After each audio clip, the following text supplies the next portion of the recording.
Ladies and gentlemen, welcome back to another installment interview on the Southern Cross Combat YouTube channel. I'm your host, Joel Rasmussen, and today we're talking to another man who is on Dana White's Contender Series. Last episode, last installment, last interview was George Mangos on week 1. We're talking to Cam Rowston on week dos. That's Spanish for 2. Don't say you never learn anything here. We're talking to Cam Rowston, the battle giraffe, the battle giraffe. You can pick any 3 of those. Cam Van Dam's also on there. Chuck the Rice Man Liddell is also on there. That was a good one. I like to call him the battle giraffe. He is a Sydney-sider who's living and training out of Auckland, New Zealand at CKB. He's a middleweight man, and this will be, as he says it, it's his 3rd opportunity. The first time he went over to for Contender, he did not pass a pre-fight medical. He had to go. I don't even really know what happened there. But it's all okay because he's fought since, and he fought on Contender since. He had a second fight on Contender last season. He came away with a loss to Torres Finney. And now he's getting his 3rd opportunity after putting together a win streak on the regionals. He is very good. He's also very funny. He's a very funny man. He's taking on a guy named Jon Kunneman. We talk about the fight. We talk about Cam. We talk about what it's like being over in New Zealand compared to Oz. We talk about many different things. This was a really fun time. I had a good laugh with Cam. I hope you enjoy it. If you did, please like, comment, and subscribe. And without further ado, here is my interview with Cam Rowston. G'day, it's Joel Rasmussen from Southern Cross Combat. And ahead of his fight on Dana White's Contender Series, I'm talking to Mr. Cam Rowston. Cam, I thank you so much for the time. How are you this morning? Very, very good. It's a pleasure to be here on the Southern Cross Combat podcast, chatting with you. It's an absolute pleasure to have you. You're repping the mug there. Tell me about the mug. The mug is a gift from my cousins back in Sydney. They gave it to me for Christmas, and if you can see it in the back. Here, there's a red hat there as well. Leering in the background. Yeah, I won't speak the words in case people try to fucking cancel me because you know how it is these days. But it's all a joke. All right, it's all a joke. Everyone, relax. It's just a joke. The way that hat is set up, it's like the Green Goblin mask from Spider-Man. That shit taunts you in your living room. Yeah, yeah. Um, Talking about being in the living room, we were talking about it just before we started. You were giving me a little bit of a rundown of the house. There's a nice chandelier above you. I'm also just noticing. Mm. What is the house? Are you living solo? Are you living with housemates? What's the living sitch? I live by myself. It's a unit, so the house is split in 2, and I have 1 bedroom part of the house with like a kitchen and its own bathroom and stuff, and then on the other side is 2 other people, two younger people as well, and they have like a 2 bedroom kitchen bathroom kind of setup deal, and they're super cool. We got a massive backyard as well. We got avocado tree, peach tree, grapefruit tree. What else? We got some think we might have a lemon tree that kind of grows over from the neighbor's yard into ours, but I'll claim it. Say legally it's yours if it crosses the fence. Yeah, exactly. Are you a bit of maybe a farmer in the spare time? Are you taking care of those plants? It's New Zealand. It just takes care of itself, man. It's just it rains, then it's sunny, then it grows, and then it's just like I harvest it for sure, but I don't. There's no upkeep. Like there's plenty. Are There's you plenty. are you like I don't know, can you whip something up with a grapefruit? Like I don't know what you can like make with it. Are you like whipping stuff up? Are you doing like fruit juices and stuff? Oh, when it's in the summertime, when there's peaches, yeah, I'm getting pretty creative with it. Like putting them in smoothies. Maybe I freeze them and then mix them with like yogurt and shit, or like blend it up with yogurt and then put it in the freezer. And you got like a frozen yogurt peach thing. The grapefruit's not really. It's kind of gross. Like they're pretty sour, but like if you're sick, apparently you're meant to have grapefruit. It's got more vitamin C than whatever. But yeah. This is a question I'll ask that if you're unaware, maybe I'll save the explanation to after the interview. Do you know about the grapefruit technique? No. All right. Well, that'll be something I will explain to you off camera then, as to not sully the good reputation of Southern Cross Combat. Um, I saw you're already face palming about that. Bro's not looking forward to learning about the grapefruit technique. Nah. I saw a video on the Instagram. Before we talk about the fight, we'll talk about the fight before the fight. I saw two videos of your Instagram posted recently. You seem to be beating up to. I don't mean to disrespect them. I'm going to use the phrase defenseless man. You subbed one in 30 seconds. What was all that about? And what's going on in your training camp that's happening? They're just these streamers that came into the gym and they wanted to get some views up, and I said, I'm not going to give you any views, but I'll snap your ligaments. And then one of them was wearing a beanie. I tried to pull the beanie over his eyes, and then I took him down, and then he had a butterfly guard, and I'm like, fuck, this guy's done some training. He posted on my chest like this, and then I just crushed his wrist with my chest, and he tapped. So I got him with a wrist lock. But these guys were just coming in just to gain some clout and steal some aura from the gym, and I just took that a little bit personally. So I wrist locked him, and then I calf sliced another one, and then did a little bit of a smother choke like this on another one as well. So I don't play clean. It's prison rules when you come to the gym. Do you feel you defended the gym's honor appropriately? I would have liked to have got it done faster and maybe like spiked one of them on their neck or something. But I mean, like you do, but you don't. It's a bit dangerous. But yeah, sort of. Would have liked to got it done a little bit faster. The gym seems to be inundated with people coming to try to steal the aura, specifically streamers. iShow Speed was there earlier, either late last year or earlier this year. Now more influencers flocking to the gym. What do you make of the current trend of the influencers getting into the fight world? I have no idea who half these people are that turn up. So I'm just like, who the fuck are these fucking random people turning up? Like, and they're just asking to spar with all these people. So I'm just like, yeah, well, if I get a chance, I'm just gonna take it personally and just do some prison shit on them. But it's not really for me. I don't really like these people coming in and these streamers coming in and like trying to, I guess you could call them prank videos or like kind of like jackass style videos where they come in and they want to get like hurt by a pro fighter, then put it on their platform. Kind of, I'm gonna say like devalues, like it just kind of like boxes a fighter, and like this is just what the fighter does. He's just gonna hurt people, and that's it. They come in, they get hurt, and like sweet thanks, and then they leave there, and then people just view that fighter as just someone who's just there to hurt them.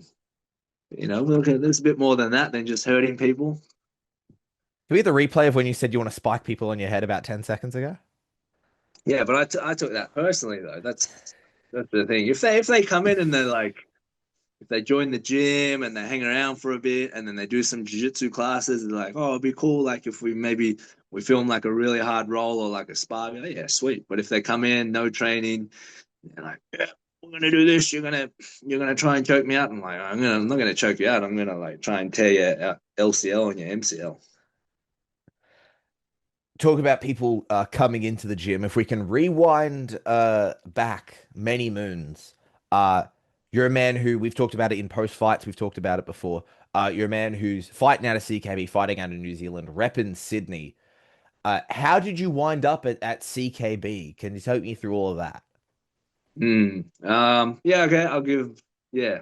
So I'll just give it like a chronological order. I think it was 2018. I had a fight on this show called Super Fight. Luke Pizzuti, who's the coach at Lions Den, he had a show. I think he still runs it. And I went on that show. I fought I can't remember his last name, but I know his name is Izzy. And I fought this guy Izzy, who's trained with Whitaker, and that was like a bit of a crossroads fight. Like if I won that, I thought I was going to go up quite fast, and if I lost, like one of us was definitely going to go down, one of us was definitely going to go up. And then he knocked me out, and then I was like, "Fuck, I don't really know like much about this whole striking thing." So then, at the time, the girlfriend I had, she had family in New Zealand, and then we went after that fight in 2018, we went for a little holiday or just a quick visit to her family in New Zealand in Auckland. And I was like, "Oh yeah, I'll go check out the gym." Like I had known about the gym through guys like Dan Hooker, Izzy at the time, I think it just fought Brad Tavares and stuff like that. But then, being in Australia, most of us who in combat sports had heard of Israel before the UFC. So like I knew of the gym and stuff like that.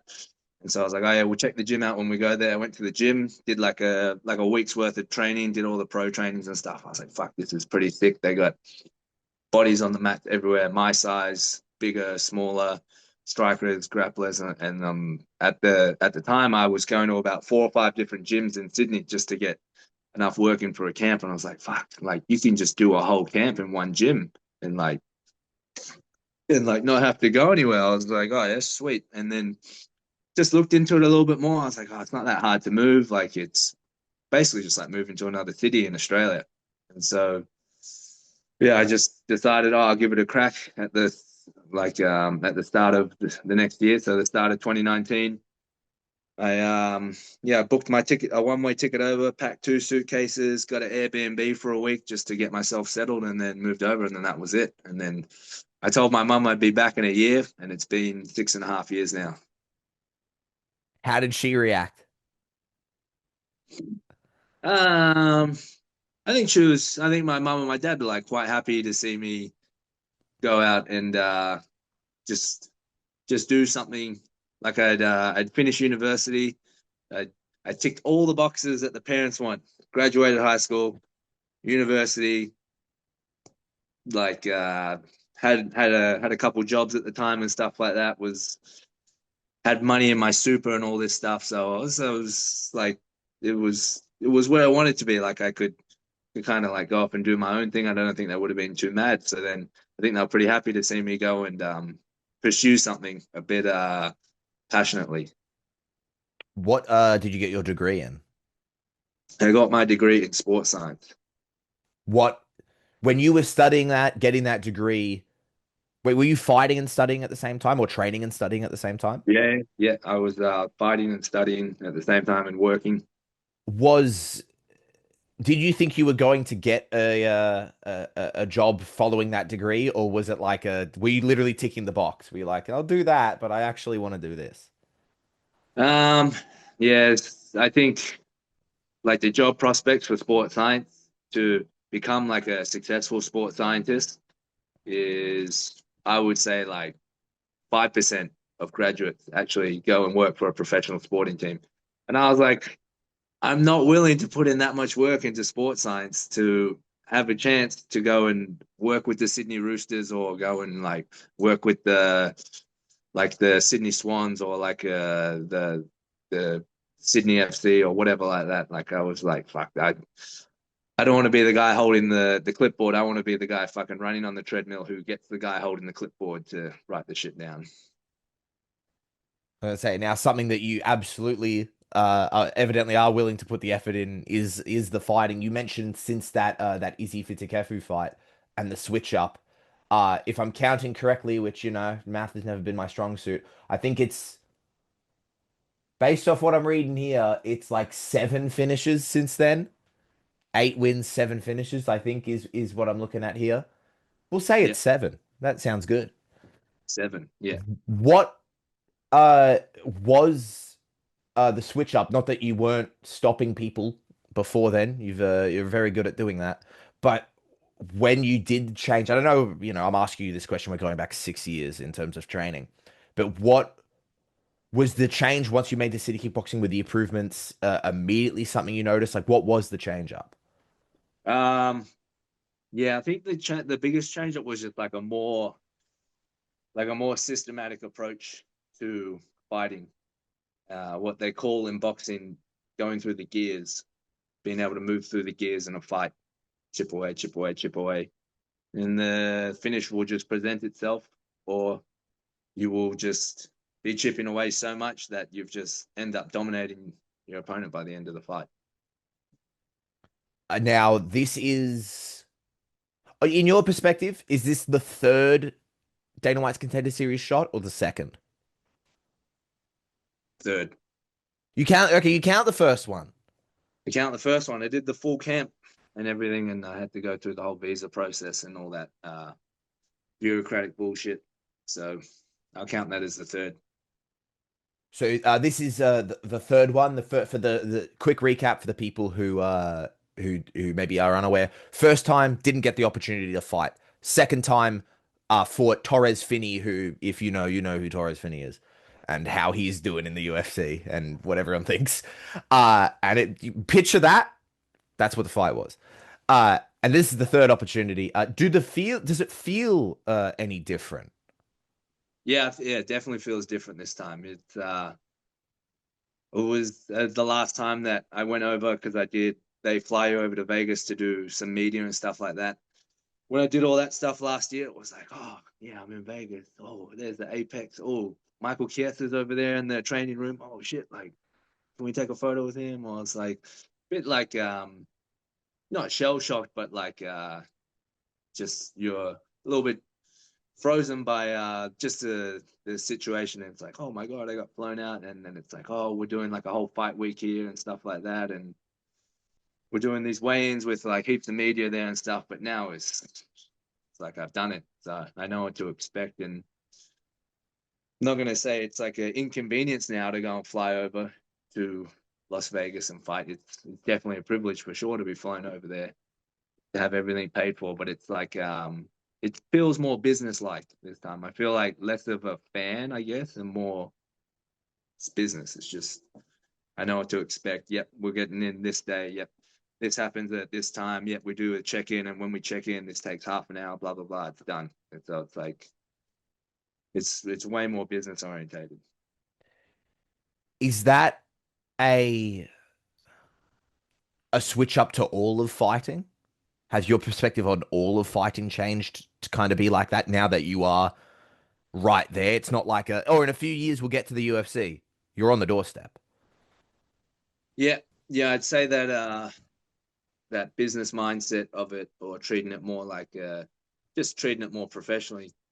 That definitely changed when I moved over to CKB, and I just was just around professional fighters and guys who are in the UFC and obviously world champions, and just seeing how they conduct themselves and how they train and how they structure their life and what the coaches expect from them and stuff like that. So then I just had to kind of change to suit that and change to fit that mold, and because that's obviously the recipe or the formula for success. So that's definitely when it changed. That last appearance on Contender was August 2024. Between August 2024 and this next fight, how have you changed as a fighter? How have you developed? What do you make of the guy who stepped in against Torres Finney compared to the Cam Rowston I speak to now? Oh, the guy that stepped in against Torres Finney was a little bit, I would just say unsure, because it had been a while since I had my last MMA fight. It'd been quite some time, and I was just like, what does it feel like to get hit by 4 ounces again? I was like, fuck, what does it feel like again? So it was a little bit of like uncertainty, but since then, it's 3 fights, 3 training camps. If I include the Torres fight, 4 fights, 4 training camps. It's like I've got momentum, and I've got yeah, I just guess I got used to fighting again, used to training again. This is what it feels like to get hit by 4 ounces. This is what, going max effort for 15 minutes feels like, all that stuff. This is what pressure feels like. And it was just something that I had to get used to again. I couldn't tell you like the statistics of it, but I'm gonna go based off vibes alone. I feel like the statistics will be in my favor. Uh, Most times people who get the opportunity on Contender, they don't bounce back. They don't. We don't see them again. You're a man who is bouncing back. What is that from like a mental strength perspective? Some people might make it fall short and be like, "Well, that was it. That was my run. I'll pack up." What I don't know necessarily how to word the question, but from the perspective of like mental strength, what was it? Did you know you were going to come back? Were you always like, "I'll get this opportunity again. I will earn my way back here"? Yeah, 100%. That's what I was thinking. I just went and looked at the history of the guys who have done Contender Series that have lost, who haven't been horrendously written off in their fights, like guys who have lost decisions. And I just looked at what they did and got someone like Diego Lopez who lost on the Contender Series. He didn't come back to Contender Series, but I think he had like one or two fights quite quickly, and then the UFC gave him a quick call up. I was hoping for one of those, but I mean, getting back on Contender Series is just as good. So I knew like you just keep chipping away, keep chipping away, do the fights, just go out there and just leave it all in the cage and just keep fighting. And I felt like it was sort of inevitable that I was going to get a call up again. Yet again, this isn't a question, just I thought it was so interesting that a comparison to be made with your success with King of the Ring. We were talking about it before we started the interview. And it's like one of the first things I noticed on your Instagram is you literally were like, I literally had to get up and try it again. As I said, there wasn't exactly a question there, but I'll turn it into one. Have you always been that kind of like nose to the grindstone type of guy? Yeah, I would say so. Yeah, it's I think that's something my dad kind of taught me and my brother because we were quite big into sports. He's like, just keep trying, just keep turning up, keep turning up, keep trying. He's like, he played a lot of sports as well when he was younger, and like he even still plays sports now. At God, how old is he? He's got to be, fuck, I think he'll be 68 this year. So he's still playing sports now, and you just keep trying, keep trying, keep turning up. So I think that was something that he taught me and my brother and my sister as well. She's no good at sports, so we won't talk about that. What sport does he play? What's he playing at in his late 60s? He's playing soccer or football, as it's known in Europe. Um, he's probably putting on about 3 rolls of tape on every joint in his body before he steps out there. But he's playing over 55s. They call it the beer league. The warm up is around the esky, and then they jump on the field, and the cool down is around the esky. How often have you got a chance to go see him play? I try to go and watch like every time that I'm back in Sydney. The last time I watched him play, or that maybe might have been 4 years ago. How'd he do? He's probably one of the best runners on his team for sure. Like he still goes to the gym every morning. Like he does either does like a spin class or a pump class or does his own weights or something like that. He's definitely like doing the most running out of everyone on his team. The blokes expect the ball to be like right at their feet when it's past them, and if it's not, they don't bother with it. But he's running around. He's doing the most kilometers in a game for sure. I won't lie and pretend I'm uber familiar with soccer. I'm not. If it's not fighting, I don't really care. Um, is there like positions? Does he play like one specific place? Is he like a striker? He's last time I saw him play, he's a midfielder.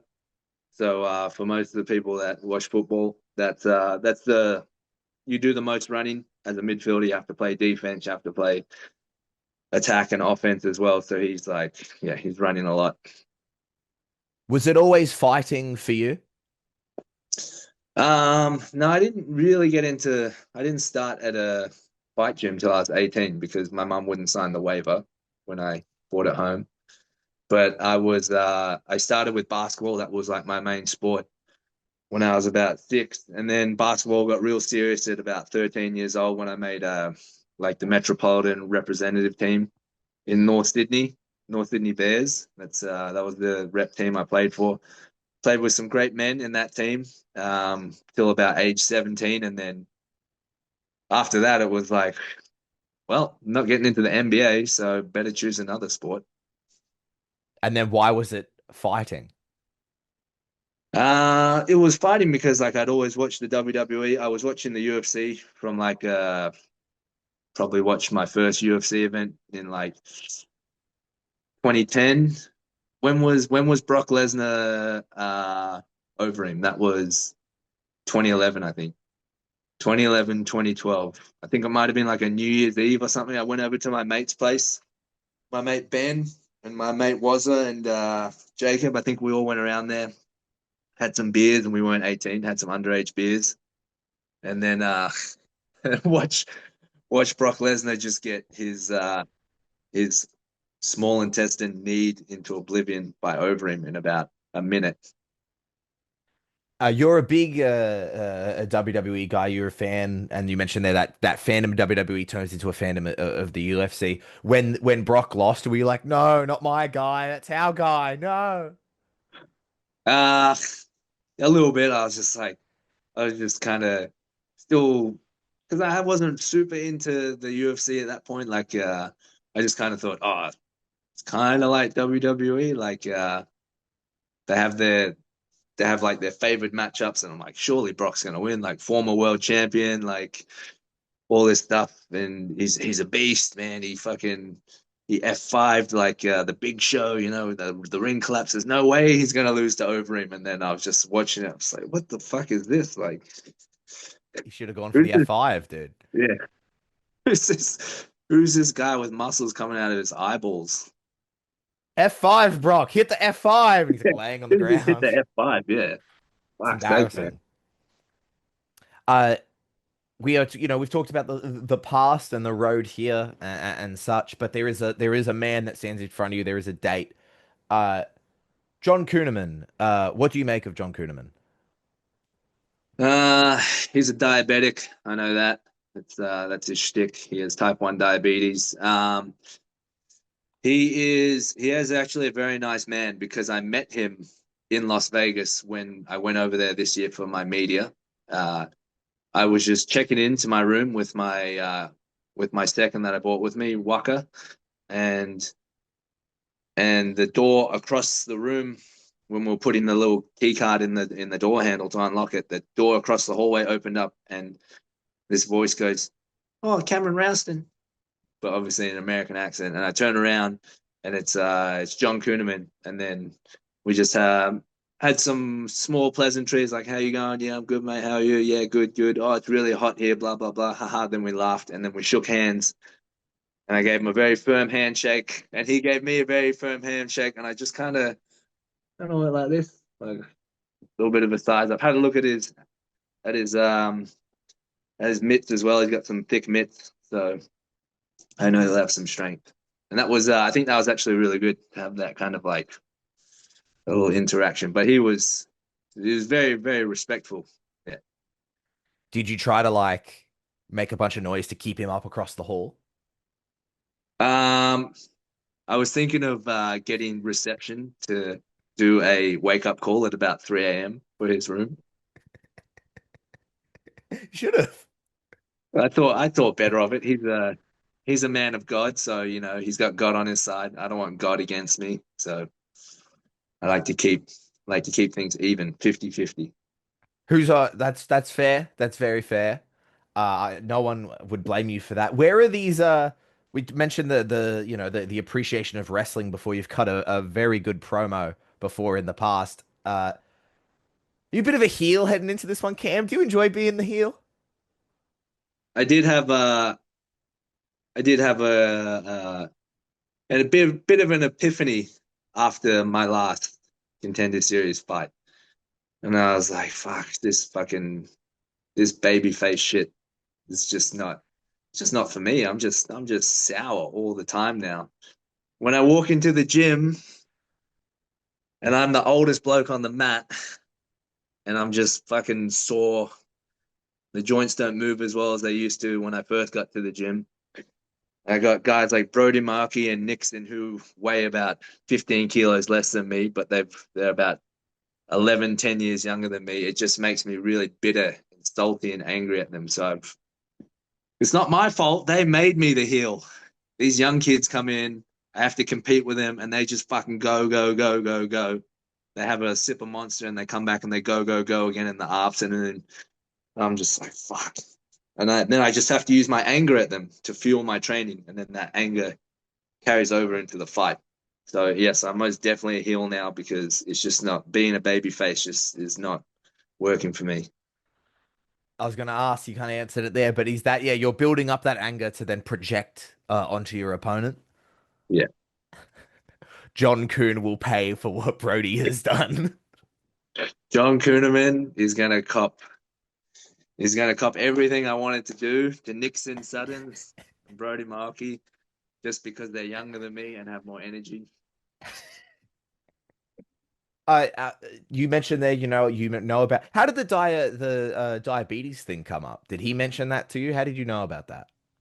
We just saw it on his Weem, like me and Brogan and like Eugene were just going through his fights, like looking at his social media, just trying to get like any intel we can on him. And like he's got a pinned post at the top, and it's like American Diabetes Association. And his whole gimmick stick is that he's going to be the first UFC fighter with diabetes. Any further But I'm thoughts gonna on that? well, I'm gonna beat him, and then I'm gonna go and get diabetes myself, and then I'm gonna say that I'm the first fighter with diabetes. But I'm gonna have type 2 diabetes. Obviously, you can't get type 1. You have to be You're born with gonna it. steal his gimmick infringement. Yeah, I'm just gonna go and just down a 2 liter bottle of Pepsi every day on the hour for about a month. You mentioned, if you angered him, he has God on his side, and you'd like it to be a Mm. 50-50 fight. You mentioned finding out that stuff through the social media. Uh, have you seen his Reddit? He also has Reddit on his side. Yeah, yeah, yeah. I have a good friend in Sydney, uh, Reza. He's a big Redditor as well. Very, very deep in the Reddit. I didn't realize that like Reddit goes super deep, but he sends me all the stuff that he posts on Reddit, and it was like I found out that his dad is like a pastor in Nebraska. He's where he trains at, like all the gyms that he's been to, because he's been at Winklejohn and he's been to like Glory, and people just talking shit on the Reddit about me and people talking shit about him on the Reddit. Like it's just going back and forth like this. Holy crap! Like these, you don't want to make those Redditors angry, but you can find out a lot on there for sure. How do you feel about you're not just going up against Jon Kunneman, you are going up against the power of R/BJJ. That's all right. I got a few streamers here in New Zealand who could back me up. Do you think they'll still be on your side after you've been so horrifically mat bullying them? Well, it's going to be a thing of national pride. They have no choice. That's so true. You're so accurate for that. And that actually brings us perfectly into this next thing I wanted to do. The next segment. Ooh, a segment now. We do segments now, Cam. Pretty highbrow show here. You talk about national pride. You're a man who's repping Australia. You're a man who is fighting out of New Zealand. I'm going to show you a selection of things slash ask you some questions, and I'd like you to answer them truthfully, honestly, and there's no issue whichever way you do answer. There are no wrong answers, Cam. Are you excited to play? Yeah, yeah, yeah. This All right. sounds good. So this is our first image. I'd like you to tell me what are those? It's sending. It's sending. What are those? Those are thongs. Those are thongs, not jandals. They are Havianas. They look to be about a European size 39 to 38. All right, and I was talking to the thong expert out here. So they're not jandals, they're thongs. No, I refuse to call them jandals. I refuse to call them jandals. I call them flip flops before I call them jandals. Damn, bro's got a vendetta against jandals. Why? Why do you hate the word jandals so much? Ah, because the stupid Kiwis make so much sense. They're Japanese sandals, jandals. I was like, fuck, that makes a lot of sense. Like, why Is are you that what smarter it than is? I'm like, why are you smarter than Australians with this stuff? Like, nah, I can't. I got angry that they had such a logical, sensible answer that I'm like, now I have to refuse to call them jandals. Is that why they're called jandals? So it goes. That's what I've been told. That's the Yeah. the legend has been Yeah. passed down. So that's one strike. Well, not one strike, 1 point, I suppose, in the Australia column. Secondly, um, what is it's loading again. What is that?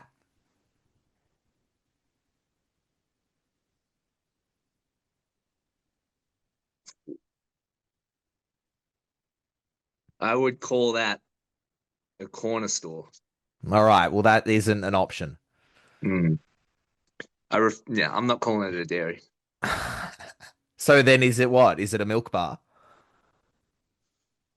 Yeah, I'd probably call it a milk bar before a dairy. So it seems that you're not pro Australian things, you're just anti New Zealand things. Yeah. I wouldn't say anti-New Zealand things, but For support reasons, you wouldn't say that. nah. But not you don't call it a milk bar, you prefer the corner store. This I have one of these. What is that? A New Zealand That is driver's license. anyone can get these. They just give them out, man. They Yeah? just give them out. You got Yeah. it in a box of cereal. How did you get that? I just turned up to the what was it, the AA, I think, wherever they Alcoholics give out the Anonymous. license. They give out licenses at Alcoholics Anonymous.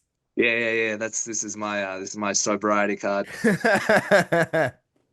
Um, well, they said if you're going to stay longer than 6 months in New Zealand, need to get a license. So I was like, fuck, I'm gonna have to go and do all these tests and shit. I just turn up, give them my unrestricted Australian license, and then they're like, cool. And then I paid like $20 for the card, and then that was it. And that was in 2020, and now this expires in 2030. So I paid $20 for a license that expires in 10 years. What do you have to pay in Australia? In New South Wales, it's like $400 to get a license for about 5 years. What did you the make of the differences between Oz and New Zealand? Were you like blown away? Is that in that aspect is New Zealand better than Australia? There's way less bureaucracy. The the government is a little bit looser with a lot of things, especially when it comes to fines, fining people for being on their phone. There's no like what are those cameras where they look down in your car to see if you're on your phone? If it's not in like a hands-free thing, they're way more relaxed with a lot of things, which is very good. Makes life a lot easier. Are you do you enjoy being on your phone while you drive? I've never been on my phone while I've driven ever. I have a hands-free module that I stick into the air vent. When you mentioned that you go over to New Zealand and you get that license and it's the equivalent of your unrestricted New South Wales license. Did your drink driving cases also follow you over or did that get wiped? Nah, they got wiped. They'll never find out about those. Okay, cool, cool. They New let you South Wales, reset. New South Wales never found out about them either. So Well, you did them all in Queensland, so. yeah, Um, the next item I would like for you to name is this. You have already named this during this interview, but still, I'll ask again. that's a esky. That is a esky. We're 3-0 for Australia. What do you make of the term chili bin or chili pit, depending? They don't even call it a chili bin in New Zealand when you go to buy it. Like you go to like Bunnings because everyone goes to Bunnings here in Australian business. No one goes to fucking Mitre 10. Everyone goes to Bunnings here. It's propping up the New Zealand economy. But you go to Bunnings and you go to this section where you get all the Eskies. Like you can get the big ones, you can get the ones with the handles, you can get like little lunchbox ones. And it says Esky. It has a sticker on it and it says Esky. When you go to like the barcode thing down the bottom with the price, it says Esky. It just doesn't say chili bin. I'm like, well, it's obviously Esky then if like the labeling has it on it. Do you prefer, you mentioned there Bunnings. Is Mitre 10 a New Zealand company? That's what Eugene's told me, but I think he's just yeah, probably could be. There was a Mitre 10 near my house and then it went bankrupt. I think that's very insight into how that's going. Yeah. Uh, Sounds Kiwi. are you on team Woolworths or team Countdown? Oh, Team Woolworth for sure. Team Woolworth, yeah. They're not Even good. though it costs Countdown like tens of millions of dollars to rebrand themselves as Woolworth in New Zealand. It's just pointless. Just changing a bunch of signs from Countdown to Woolworths cost them tens of millions of dollars. But I'm Team Woolworths for sure. Tens of millions of dollars to make more money. Woolworths gang. Final. This is actually it's not final. It's the second last one. This isn't a naming thing. This is I've sent you one thing. And then I've sent you another. This is an argument. Well, not so much an argument, but a discussion. I won't say we argued. This is a discussion I had with a man by the name of Case of Murdoch, if you're familiar with Mm, him. yeah, Uh, yes. if those two items are presented to you, which one are you picking? Oh, it's Lewis Road Creamery as well. Fuck. Okay, I'm gonna give you two answers. If I'm in camp, it's gonna be the Big M. If I'm out of camp, it's gonna be Lewis Road Creamery because that's about 800 calories in a 250 ml bottle in that little Lewis Road Creamery. Is But that it's what makes it probably so good? so good. It's just melted ice cream. Look at his But if it's eyes. You can see the glow behind his eyes. if it's oak though, if it's oat milk, I'm gonna choose oat milk over Lewis Road Creamery for sure. Because Why? I'm team oak. That's what I grew up on. It's just nostalgia. We just Mum would bring home like a 2 liter bottle of oak, put it in the fridge. It's gone by nighttime. It's gone. So open it up, pour yourself a glass, come back, open it up, just start chugging it out of the bottle. I That's the gave. first thing that's the first thing I do when I land in Australia is I go and I find somewhere that's selling oak. I get like myself a protein oak. I'll get if they got the limited edition flavor, like the Golden Gay Time, I'll get one of those or like the Milky Bar oak. Just try all the flavors I can. Don't even go see family. Silence, mom. I need to go see the oak. Oh yeah, and then I go see the family after that. Yeah.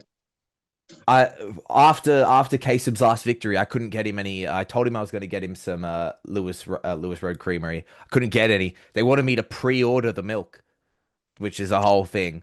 But I got him an oak instead. Do you think that was an okay substitute? That's a perfect substitute, and that's an improvement.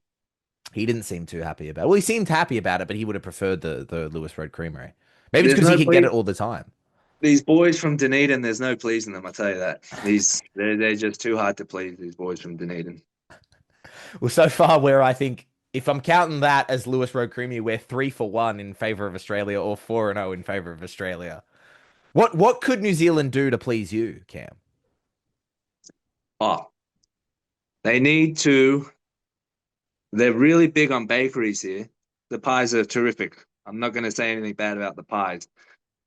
It's very convenient. But another convenient source of food that they need to start doing over here is charcoal chickens. They need to open some kind of char grilled Charlies. They need to open a Fangos. They need to open what's the other one? They just need to open places where you can get rotisserie chickens, char grilled chickens, and Portos. I'd even be happy with an Portos. Apparently, there's an Portos here, but I looked at it on Google and it's got like 2.5 stars out of 5 from about 100 reviews. So I'm not even going to bother with my time and my money. So if New Zealand opened up some place where they do really good quality charcoal chickens or char grilled chickens, that would be great. You can get them from the Woolworths and stuff like that, but they're in the bag. They're soggy. By the time you get them home, they're cold and they're soggy. So what's the point? Do you prefer New Zealand pies or Australian pies? It's going to be New Zealand pies. Yeah, What is I'll it give it that. about the New Zealand pie? I think it's I don't know. It feels just like the contents of the pie, the inside. They put a high quality ingredient in there. The steak and cheese. There seems like there's real steak in the pie, or like some kind of big chunks of beef compared to the Australian ones, which they're a little bit slack on how much they put in the pie. I was talking to a mate of mine who's originally from New Zealand. He revealed this to me. I'd never heard of it. And then I saw a video of someone doing it, which makes me like, maybe everyone does it. Do you ever make a pie sandwich? Do you do bread pie bread? Yeah, yeah, yeah, Is yeah. that a New Zealand thing? Because I've never heard of that. It must be because that's the only time I've seen it done was when the boys showed me. Heaps of butter. You get a French stick, better known as a baguette. You got that heaps of butter, and then just cut the pie in half and just stick it in there. It was good. It's good load of carbs. I don't Yeah, know why French stick. French stick was so funny to me. Yeah, French stick. they're like, yeah, we're gonna get a French stick. I'm like, what the hell is that? We get there, I'm like, oh, it's just a baguette. Like, yeah, You were hoping for like something you'd never heard of before. yeah. I was hoping, yeah, for this, I don't know, like a croissant style stick. And this is the last one in this. Cam, I appreciate you playing this funny little game. There is one item for you, and then there is. Oh, there we go. There is a second one. Which would you pick out of LNP and Solo? Come on now, come on, that's solo, solo, hands down. That's my that's my summer right there. That's childhood summer dreams right there. Coming in from I don't know whatever it is, 40 degrees, playing a bit of cricket in the backyard, and he's crushed down a solo. It's doesn't get better than that. You ever the ad campaign I really remember from Solo is when they would crush the can and then they'd use it as like a soccer ball, and I could never do that. Would you ever do that? No, I think I just used to crush the can and just throw it at my brother's head, and then he'd try and do it back or just pin me down and I don't know, crush the can on my head. What does your brother make of the fighting? You mentioned that he's not too bad of an athlete himself. He loves it. He's coming to Vegas for this fight, coming to watch. He came to Vegas for the last fight. He's basically been at every single one of my fights since I had my first fight. Um, I think there was a few he couldn't make because he was away, but he's all in. He's helped me so much with this as well. With yeah, with just with a lot of stuff that I just wouldn't be able to do by myself. I needed some people's help, and then he was the one that helped me. So he's been a very big part of the fight career. Is he still living in Oz? Is he over there with you? Yeah, he still lives in Sydney. So all my family lives in Sydney. Uh, no family here, just just the family at the gym and two cats wherever the hell they are somewhere. And yeah, my brother lives in Bondi. He's got two gyms. He runs these two gyms in the city called Locker Room. So if you're a multi-millionaire and you can afford to pay 30 grand a year for a gym membership, that's your gym. You should go there. And I've gone in there a few times as well to train. It's just such a nice place, such a nice gym. All the trainers there are super cool, super nice, and all the people there are just heart of gold. You are a man who does have a chandelier in his house, so maybe you can afford the 30 grand a year membership. Is that not like ridiculous? Yeah, I don't even know what's going on with that. The light's pretty good though that comes out of it. Get some good lighting. That's good. I'm glad. I'm glad the lighting in your house works, Cam. They at least get that right in New Zealand. Yeah, there's many things that they've gotten wrong in New Zealand, but they get heating is one thing that they've done right in houses and lighting as well. The bare necessities. Yeah. A man I name dropped just before, Case of Murdoch, he flipped from New Zealand, came over and started training in Oz at freestyle. You're a man who's done the opposite. And also, the first time we didn't even meet, but the first time I ever saw you, you were at freestyle MMA and I was at freestyle MMA. This is before the first opportunity, as we talked about before. Um, I know that we're going back quite a few years now, bringing this up, but why were you there? Do you get a chance to mix? Do you go to many other gyms often when you're in Oz? Do you go and train other places? Why was I there? I was there because I had to get a US work visa at the time. And if you know anything about like getting visas, you have to book an appointment. And just it just depends on like the demand at the time. There's only so many slots they can do, and like if it's a say you're trying to go in the low season, there's going to be less. There's going to be way more appointments. I just so happen to be trying to go at a time when lots of people were also trying to get their visas because I think it was like COVID had just finished and like people were trying to get their visas again and stuff like that. And there was no appointments for me to go and get my work visa in New Zealand, so I had to go to Australia, and they just sometimes they hold your passport for 3 days. Sometimes they hold it for 2 weeks, and they just happen to be holding mine for 2 weeks. So I was stuck in. I'm not stuck. I was with all my family and shit. So I was just in Australia for 2 weeks and needed places to train. And Uncle Joe has always been so kind to us, and so I just hit Uncle Joe up, and he's like, "Yeah, come on down, train with the boys." So got to go down and train with the boys, which was super cool. And then, like, if I travel around, do I try and train at other gyms? Yes, but only really try to train at other jiu-jitsu gyms. I'm yeah, I'm a little bit. I'm not. I wouldn't say skeptical, but I'm just. I try to avoid going and doing like striking sparring at gyms that if I don't know the other people there, like if I haven't personally met them, because you never know how it goes with sparring. Like this goes like this. You can go like this in grappling and jiu-jitsu and everyone's safe, everyone's cool. But then when missiles start coming at your head, like some guy maybe has a spazzy tempo, or like you just get the shit with one guy, and you're like, fuck, I'm just gonna have to switch this guy off. Like, fuck. Yeah. Have, Yeah. have you ever had Yeah. to switch a guy off in training? No. No. I felt like doing it, but I've pulled back. Talking about I have been told to go and regulate people on the mat, which is an honor. It's very good when a coach comes up and says, "Go regulate that guy," and it's like, yeah, sweet. so you're the mat enforcer. Well, there's many mat enforcers. Anyone can be a mat enforcer on a day. I think if you're one of the senior guys or one of the guys who's been in the gym for quite a while, you'll be asked to go and settle the person down. Is there any infamous story? Was there anyone that maybe the scene knows about that had to be settled down by Cam Rowston? We don't talk about what happens in sparring. Lawrence Louis wasn't getting a bit too big for his boots. You had to go sort him out. I don't need to sort Lawrence out on the mat. I go knock on his door if I want to sort him out. You said Cobb after him.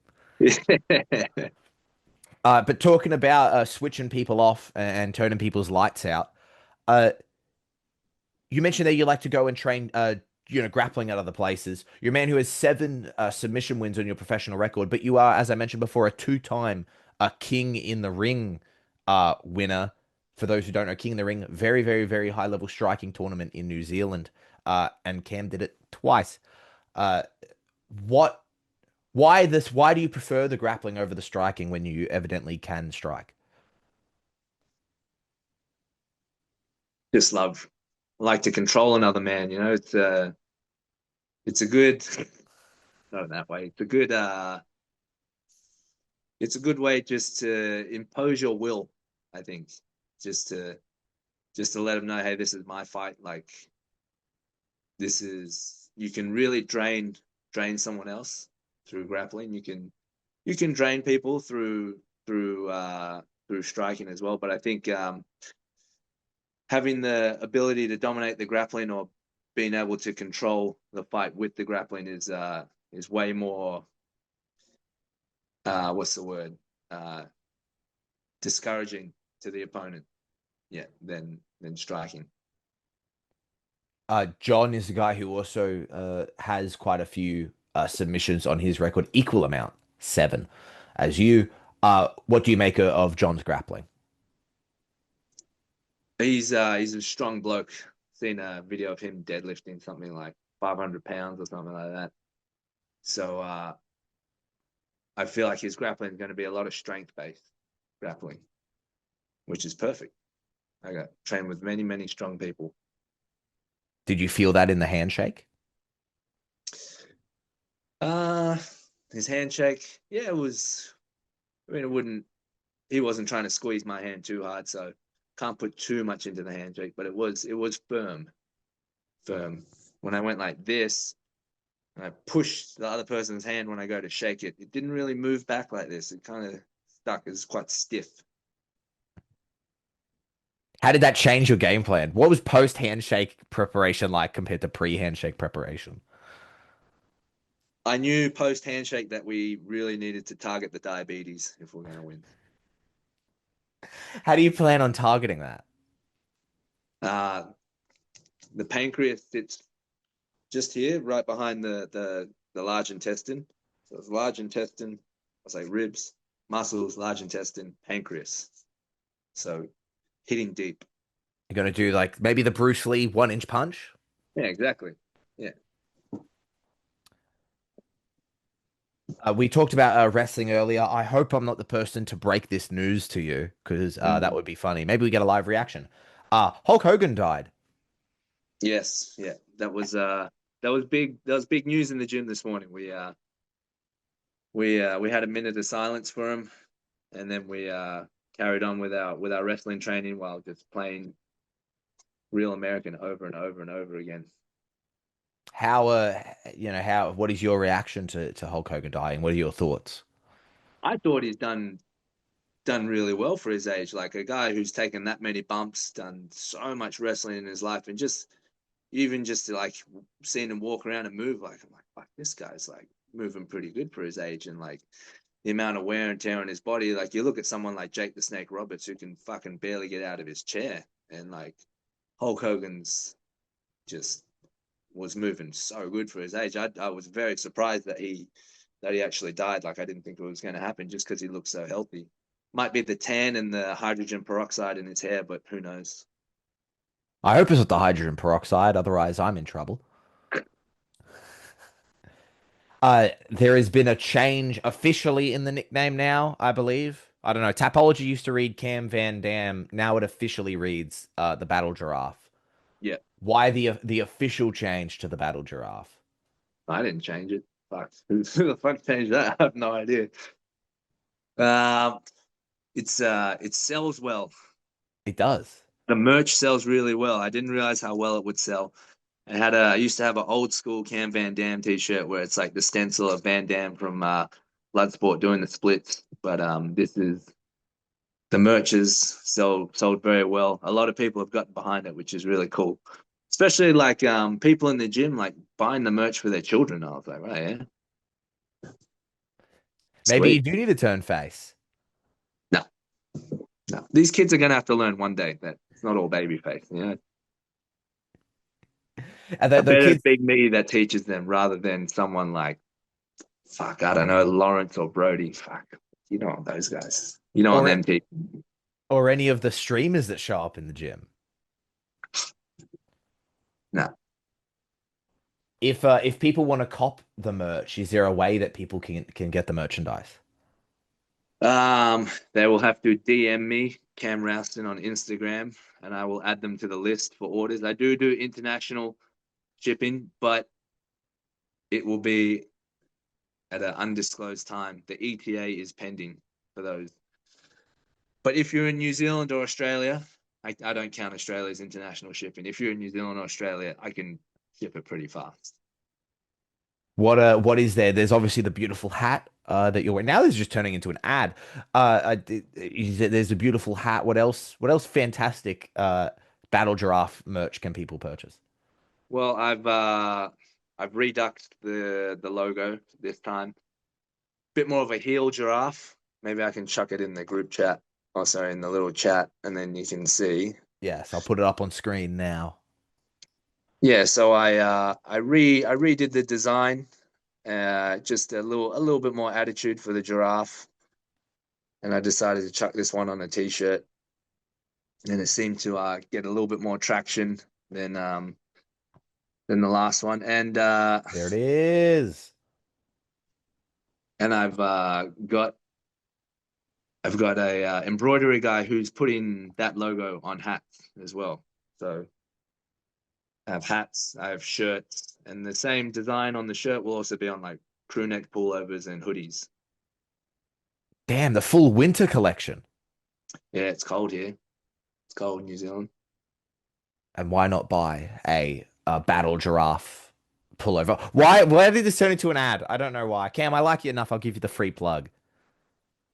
Thanks, Joel. I think people should be buying them for their children for sure. That's where that's where all the fan base is. The children. It's always for the children. We've had the Battle Giraffe merch. Cobb had the parody NWO merch. Who actually, who in the you're throwing up the two suite there. Who in CKB would be in the NWO? Who's who in the NWO? Hmm. So we've got Razor Ramon, Kevin Nash. Fuck, who's the last one? There's one more. The immortal Hulk Hogan. Immortal Hulk Hogan, of course. Well, we're gonna go He with just died. he's just He speaking. already forgotten about. I've already forgotten. Hollywood Hulk Hogan. Oh, Kevin Nash. Kevin Nash, the big diesel. Fuck. Fuck, you really put me on the spot here. I got to put a lot of thought into this. Cobb does fancy himself as Razor Ramon. He has gone around the gym bragging that he is the Razor Ramon of CKB. Just gonna have to put Eugene Behrman as Hollywood Hulk Hogan because he's same hairline. But, and who's gonna be Kevin Nash? It can't. I'm gonna say the Bear, but the Bear doesn't follow the WWE or the WCW. He would have no idea who Kevin Nash is. It's gonna He, be does Eugene know? yeah, Eugene. Eugene was actually the one who broke the news to me this morning when I walked in. Oh That no. Hogan had died. Yeah, Cam, I'm gonna need you to sit down. yeah, pretty much. We're about to start hitting pads, and he picks up his phone. He's like, "Fuck, fuck." And I was like, "What? What?" No, and he throws Yeah, the. yeah. He's like, "Fuck, Hogan just died." I was like, "No way, no way." Um, Kevin Nash. We'll go with Israel. Israel's a big guy, he's going around, he's practicing all his WWE moves and his choke slams and his big boots to the face. So if he grew his hair out, he would be Kevin Nash. So it's Cobb, Eugene, and Stylebender. Not putting yourself in there. Who would you be then? Oh, if I was, who would I be? I would definitely be John Cena. Just you just can't see me. Good heel turn, selling a lot of merch to children. It writes itself. That's a good spot to be in. The face that runs the place. It's a good spot to be in. Not to look too far into the future, but will you go over to watch? Are you going to go to the shows in Perth, or is that too far? I would I would definitely love to go over there to Perth to go and watch the shows. It is too far to say. When I get ready for a fight, I don't plan anything after the fight because who knows what's going to happen in the fight. I don't plan anything afterwards. I just make sure all my all my admin is taken care of after the fight, whatever that is. Like just life admin, like build who's feeding my cats, all that shit, who's my electricity bills. That's all I take care of. I don't look anything past the fight. I don't look at anything past that. And who knows, depending on schedule, maybe you'll be in Perth like the week after anyway. The week after my fight, No, a week after the WWE's in Perth. Oh, week before, rather, week before. the week before, oh, don't twist my arm. That would have been like a sick reference if I got the dates right. That would have been cool, but I fucked up. But that's okay. No, who knows? I can't tell you anything, Joel, what I'm doing after my fight. It's just the fight, that's it. Well, immediately following the fight, are you getting a chance to hang out in Vegas? Or are you coming straight home? I will be hanging out because my dad is also coming over to watch the fight and he's staying an extra 2 days, I think. And so I'll just be staying with him, my dad and my brother. What's on the agenda? Is there anything you specifically want to hit that he wants to go see? Like what do the next 2 days in Vegas look like?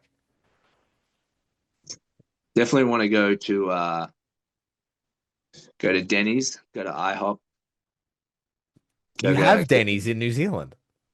it's shit. It's not Denny's. It's, I think it's you'll go to Denny's, and I think you realize it's Denny's. just want to get myself a fat stack of pancakes after the fight. I think we're gonna go maybe hit up like the national park or something. Zion National Park was what my brother was talking about. That's about it. That's fair. Gambling. Between now and fight day, what does kind of the rest of your life look like? What's camp? What's happening? Groundhog Day. Monday to Saturday is Groundhog Day. Sunday's the only day I have off. Monday to Friday, I train 5 hours a day, 3 in the morning, 2 at night, and then I make sure I'm in bed for about 9 to 10 hours, hitting hitting my calories, not eating any more or eating any less. It's just clockwork. It's just everything moves like well-oiled gears for the next 2 weeks. And finally, from me, Cam, I really, really do appreciate you giving me the time. I hope this has been enjoyable. Typically, they're a lot more focused, but I thought we'd have some fun. Have you had fun? It's been great. This has been one of the best interviews I've ever had, if not the best interview. I'm good. Glad I'm putting that at the start so people watch. We started talking about the mug. We will end talking about the mug. You've been enjoying that throughout the interview. How do you enjoy your coffee or tea or whatever's in that? Long, strong, and black. That's how I enjoy my coffee. Is there anything else you enjoy like that? Not just the coffee. Just the coffee. Cam Rowston, I thank you so much for the time. This has been a whole lot of fun. I hope you've had a lot of fun. Best of luck in the fight. Safe travels there. Safe travels home. I hope the family enjoy being over there.